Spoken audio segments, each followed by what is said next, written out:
आगमटा आसू ओडिशार प्रवाद पुरुष ओडिशार बरपुत्र विजु पट्टनायक जन्म जयंती अवसर में आज बीरमहापुर विजु जनता दल सक्रिय कर्मी मैंने बसस्टाण निकट थिबा प्रवाद पुरुषंकर स्टेच्यू रे पुष्पमाल्य अर्पण कर पचारि बुझा आशावासी झुरुंट सतरे विजु पट्टनायक को एवं पचारि बुझा आम विजु जनता दल युव सभापति नारायण लाल कौन प्रतिकार होती। समस्त को नमस्कार। आज प्रभात पुरुष आम विजु बाबू 109तम जन्म जयंती पालन अवसर में आज बीरमहापुर ब्लॉक समस्त विजु जनता दल कर्मी नेता एवं समस्त निर्वाचित प्रतिनिधि मानक नहीं आम आज विजु बाबू प्रतिष्ठित पुष्पमाल्य अर्पण करूँ। निश्चित मात्रा आप जानते विजु जनता दल जड़े लोकंर दल जेनटा कि समस्त खटिखिया मजुरिया समस्त से सब काम करते जहाँ निर्देश क्रम जो प्रभात पुरुष विजु पट्टनायक ना आज विजु जनता दल गठन होती से जनता दल आज बहुत आगे जाता किंतु वर्तमान जेन सरकार अच्छे आप तार स्थिति आप 7 मास विषय निश्चित भाव परिकल्पना करुवे केवल रंग बदलाउं किसी नहीं किंतु आज आम संकल्प नहीं विजु जनता दल समस्त कर्मकर्ता आज बीरमहापुर नुहे सारा राज्यर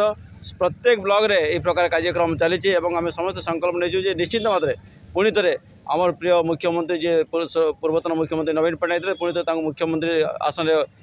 बसैबू एवं समस्त विजु जनता सक्रिय हम निश्चित लोक जानी सारे जेन जेन प्रकार भूल कर से भूल के और पुनर्बार नहीं कर पुणी थे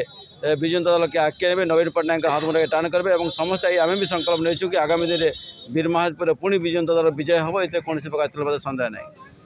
युव संग्रामी नेता किशोर होता कौन प्रतिक्रिया रखिए आज देखो विजु पट्टनायक केवल ओडिशार नथिले कि कौन गोटे निर्दिष्ट जगार नथिले तांकु तीनोटी राष्ट्र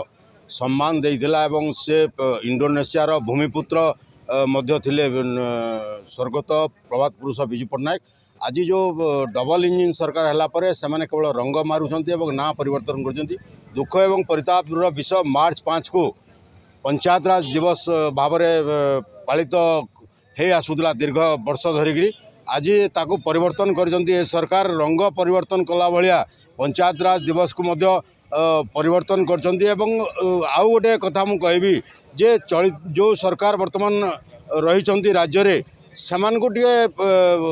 निरीक्षण करिवार थिला भाबिबार थिला जे तांकर कैलेंडर रे 2024 मसीह रे क्षमता को आसला परे आज दिन को समान कैलेंडर रे पंचायत राज दिवस भाव में लिखित करिसंती किंतु 2 दिन तले तार मत परिवर्तन करजंती जेमती 12 मासी कोइली रंग परिवर्तन करे से भली रंग परिवर्तन चली आप देखिए रास्ता घाट सब नवीन पट्टनायक सरकार काम किंतु वर्तमान ताने मोहन माझी और नरेंद्र मोदी होर्डिंग लगी एथरू जना पड़ुची जे सेमाने केवल होर्डिंग लगेबे जनसाधारण कौन काम करेंगे ना। एवं आज दिन में आम विजु जनता दल तरफ शपथ नहीं जे पुनर्बार विजु जनता दल को सक्रिय करी आगामी जो सेमिफाइनाल हम 2027